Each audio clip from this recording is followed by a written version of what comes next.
Dus mi tem basta pergunta para o ministro John, onde não especificamente não contesta ainda, que está realmente Kiko suplanta para esta indocumentada.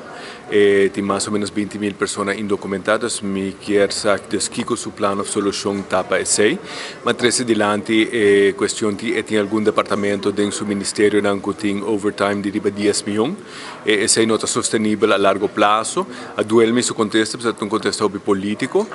realmente, e me digo que isso aqui está reflejado entre o presupuesto, de lo que nós vamos agora aqui, de prometer dois ministros, da parte do business as usual, e se nós analisar o resultado da última eleição, tudo esse partido grande não vai atrás, se nós analisar a nossa história financeira, desde 2021, respectivo governo não está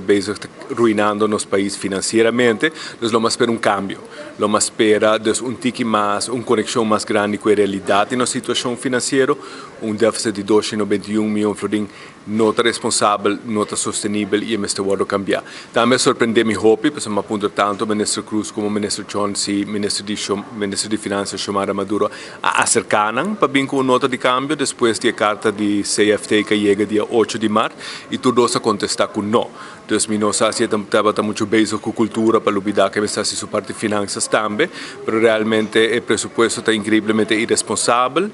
me quer lo que nós tem um problema mais grande e nós podemos ter todo sorte de bonita plano, mas se nós não podemos financiar e se nós não podemos exercer a madurez político necessário para corrigir o trajeto financeiro e econômico que nós arriba, o povo está sofrendo, o governante está sofrendo, então, me seguro, lo seguir crítico e seguir enfatizar o ponto aí. Mas nós também estamos governando o país, nós não podemos seguir, a eleição 2021 está